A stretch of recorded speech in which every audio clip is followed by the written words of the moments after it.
communiqué du ministre de la Santé. Les centres de dépistage de la COVID-19 sont ouverts dans tous nos départements. Sauf pour les voyageurs qui payent leurs tests, le dépistage et le traitement sont entièrement gratuits au Bénin. Vous avez le moindre soupçon, vous ressentez le moindre symptôme, n'hésitez donc pas. Rendez-vous dans ces centres pour bénéficier d'une prise en charge adéquate et gratuite.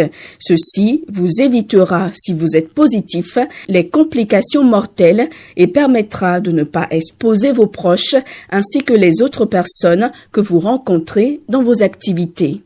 Pour tout savoir sur l'épidémie du coronavirus au Bénin, rendez-vous sur le site web www.gouv.bj/coronavirus.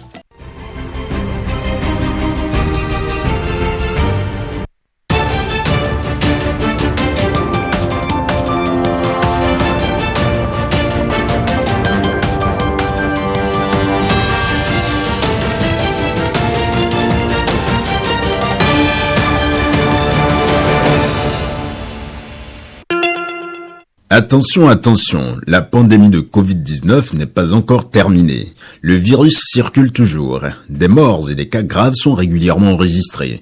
Que faire pour ne pas contracter le virus?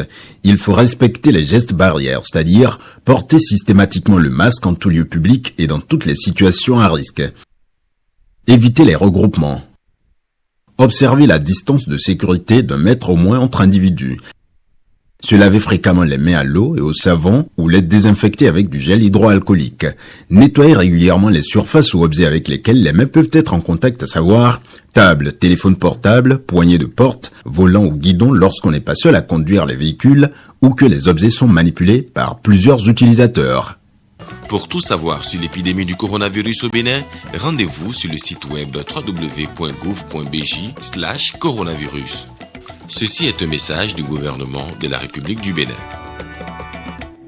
Mesdames et messieurs, bonsoir, bienvenue dans cette édition des régions. Allons directement au palais des gouverneurs. Depuis la désignation des 2 personnalités lors de la séance plénière des députés du jeudi 6 mai 2021, beaucoup de compatriotes se posent un certain nombre de questions par rapport au choix porté sur le sieur Abou Boukari Adam Soulé, ce dernier qui était déjà membre de l'actuel Sénat. S'agit-il d'une violation du code électoral ou non?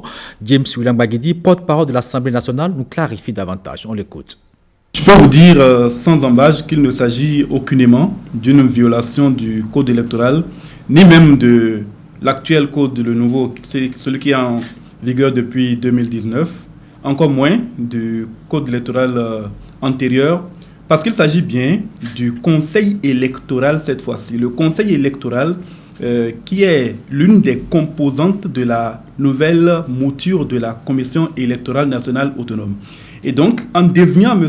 Adam Soulé Boukari pour siéger au sein de ce conseil électoral, les députés n'ont pas violé le code électoral et on a en présence 2 institutions fondamentalement différentes. Le conseil électoral est un organe qui fait partie de la nouvelle Commission électorale nationale autonome, je dirais la future Commission électorale nationale autonome. Et ce conseil électoral a vocation à exercer certaines fonctions qui sont beaucoup plus politiques au sein de cette institution. Si vous avez bonne mémoire, il a commencé à siéger au sein de la Sénat en 2018 en remplacement du professeur Bossou de regrettée mémoire. Il n'a donc pas effectué en soi un mandat entier, complet au niveau de la Commission électorale nationale autonome et donc il n'y a pas lieu de considérer qu'il s'agit d'une violation de cette disposition de la loi. En plus de cela, je peux ajouter que les 2 institutions sont tellement différentes que la Sénat, en train de finir sa mandature actuelle, a eu 7 ans d'existence, alors que la prochaine Sénat, le Conseil électoral, aura une durée d'existence de 5 ans. La Sénat disparaît donc au profit du Conseil électoral. C'est désormais ce conseil qui aura la charge d'organiser les élections en République du Bénin. L'Assemblée nationale a désigné ses 2 représentants au sein de l'organe électoral. Fime Bassao, précision. C'est à la faveur de la première session ordinaire de l'Assemblée nationale, ouverte le jeudi 1er avril 2021, que les députés de la 8e législature se sont retrouvés en plénière ce jeudi pour procéder à la désignation de leurs représentants au sein du Conseil électoral. C'est d'ailleurs le seul point inscrit à l'ordre du jour. Conformément au nouveau code électoral en vigueur en République du Bénin, la minorité parlementaire, c'est-à-dire le bloc républicain, a porté son choix sur Adam Soulé Abou Boukari. De leur côté, les députés de l'Union progressiste, constituant la majorité parlementaire, ont désigné Saka Lafia, l'actuel ministre de l'Intérieur.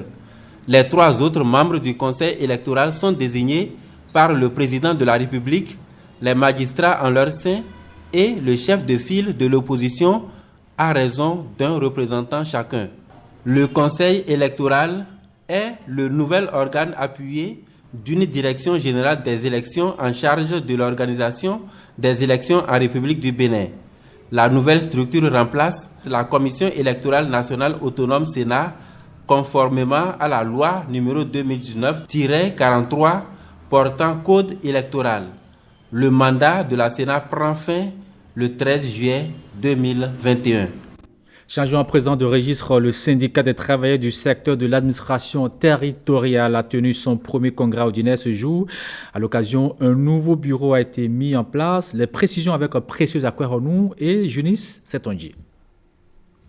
Un congrès plutôt qualifié de mature, selon le secrétaire général adjoint du Syntrasat. Si l'existence du syndicat a contribué à l'amélioration des conditions de vie des travailleurs au sein du ministère, c'est aussi grâce à son savoir-faire, une expérience qui désormais doit s'adapter aux nouveaux défis. Notre syndicat est un peu jeune. Il y a de cela 7 ans ou 8 ans, on l'installait. Il y a un enfant qui est né, qui a commencé à grandir jusqu'à 8 ans. Et qui a connu beaucoup d'expérience. Et au vu de tout ce qui s'était passé, nous nous sommes dit, c'est maintenant ou jamais. Au cours de ce congrès, les tests fondamentaux ont été amendés. Le bilan moral et financier présenté. Ce congrès aura également permis la mise en place d'un nouveau bureau dirigé par Adel Assis Yakini. Nous avons admiré le dialogue permanent qu'ils ont toujours gardé avec nous, et ça nous permet d'éviter les troubles et d'avoir toujours de l'accalmie malgré quelques divergences, ça ne manque jamais. Mais en gros, nous avons demandé qu'ils continuent de mener la lutte syndicale de cette manière-là, parce que tout n'est pas revendication, il faut contribuer à la création de la richesse pour qu'elle soit redistribuée. Le Syntrasat privilégie désormais le dialogue à d'autres armes de lutte syndicale. Les membres sont unanimes pour travailler dans la concorde et la discipline. La 38e édition des Trophées Bénin Bonne Gouvernance Award s'est tenue le jeudi dernier ici à Cotonou. C'est une initiative du réseau Bénin Espoir qui a connu la distinction honorifique des professeurs d'université. Le compte rendu est signé Robin Copperedor et Simon Villon. 6 nominés pour cette 38e édition des Trophées Bénin Bonne Gouvernance Award dédiés aux universitaires. Directeurs d'instituts, doyens de facultés et directeurs d'école sont ici distingués. C'est le couronnement de plusieurs années consacrées à la recherche et à la formation. Pour cette première phase du projet, malgré le nombre très élevé des universitaires de nos différentes universités et eu égard au caractère rigide et inattaquable des critères de sélection, nous avons pu sélectionner un directeur d'institut, 2 doyens de faculté et 3 directeurs d'école, dont une seule femme. Nous leur renouvelons toutes nos sincères félicitations car nous sommes venus de très loin avec eux. Néanmoins, il faut préciser les raisons qui nous motivent à procéder à la présente décoration. Premièrement, promouvoir la bonne gouvernance en milieu universitaire. 2. Motiver les directeurs des écoles et instituts ainsi que les doyens des facultés des universités publiques du Bénin à une meilleure gouvernance des ressources publiques. 3. Augmenter la crédibilité des entités universitaires aux yeux des partenaires techniques et financiers. Pour les récipiendaires, au-delà de la reconnaissance, c'est une invite à mieux faire. C'est pour nous un réel motif de satisfaction et une grande émotion. Cette distinction que l'ONG Bénin Espoir nous accorde, nous tenons donc à dire à l'ONG Bénin Espoir que c'est réellement un engagement qu'il nous invite à prendre devant les autorités, devant toute la communauté universitaire et devant nos collègues enseignants-chercheurs pour que la bonne gouvernance au Bénin soit davantage promue. Le vœu des organisateurs est que ces universitaires, exemplaires au plan de la bonne gouvernance, soient désormais des modèles pour leurs pairs. Les candidats à l'examen du certificat d'études primaires session de juin 2021 sont désormais fixés sur leur sort. Ils plancheront en ce qui concerne les épreuves d'éducation physique et sportive en saut en hauteur et au lancer de balles. Pour l'éducation artistique, ils seront soumis à l'épreuve de la couture et le tirage au sort de ces épreuves s'est déroulé ce vendredi à Porto-Novo en présence du ministre des Enseignements maternels et primaires. Le point avec Brice Ongbo et Fimé Bassao. C'est sous des applaudissements nourris des candidats et des responsables de l'éducation présents que l'épreuve de couture et celle du saut en hauteur et du lancer de balles ont été tirées. Tirage au sort effectué par 2 apprenants choisis au hasard, dont une fille et un garçon. En réalité, ça ne doit pas vous faire peur parce que vous devriez déjà préparer pour ça. Cependant, et ceci s'adresse à nos collaborateurs que sont les enseignantes et les enseignants, il y a encore 1 mois, comme je l'ai dit tantôt, pour parfaire les insuffisances en la matière. Donc je vous invite, apprenants et enseignants, candidats surtout, à utiliser ces jours pour peaufiner vos compétences en couture. Je retiens également qu'en éducation physique et sportive, vous avez tiré pour cette session 2021 le saut en hauteur et le lancer de balles. C'est un exercice qui requiert certains mouvements, qui demande la mise en œuvre de certains critères. Là également, j'invite nos collaborateurs que sont les enseignants à préparer encore pendant les quelques jours qui restent là, nos candidats, afin que cette année, nous puissions améliorer nos résultats. L'examen du CEP 2021 intervient une fois encore cette année dans un contexte de crise sanitaire. Le ministre appelle tous les acteurs de l'éducation à l'observance des gestes barrières. Le CEP 2021 aura lieu le 7 juin prochain. MTN Bénin s'intéresse à l'avenir professionnel des jeunes béninois. Le réseau GSM a organisé ce samedi sur le campus d'Abomey-Calavi une masterclass qui s'est articulée autour de la question « Comment réussir sa carrière ?» Un rendez-vous intellectuel très apprécié de la cible. Lénec Agbazaou, Simon Villon nous donne plus de précisions. Vincent Cadio, expert formateur ivoirien, livre ici aux étudiants de l'université d'Abomey-Calavi les secrets de la réussite professionnelle. La démarche est interactive et permet à ces jeunes d'être mieux outillés pour affronter les réalités du marché de l'emploi. L'opérateur GSM MTN Bénin est l'initiateur de cette masterclass. Vous savez que l'un des grands programmes du gouvernement béninois aujourd'hui, c'est d'éduquer la jeunesse et de donner à la jeunesse les outils nécessaires pour être sur le marché du travail. Et donc MTN a pensé qu'il serait utile dans cette même lancée d'accompagner la jeunesse en faisant ces masterclass et en leur donnant ces compétences pour pouvoir être de bons professionnels demain.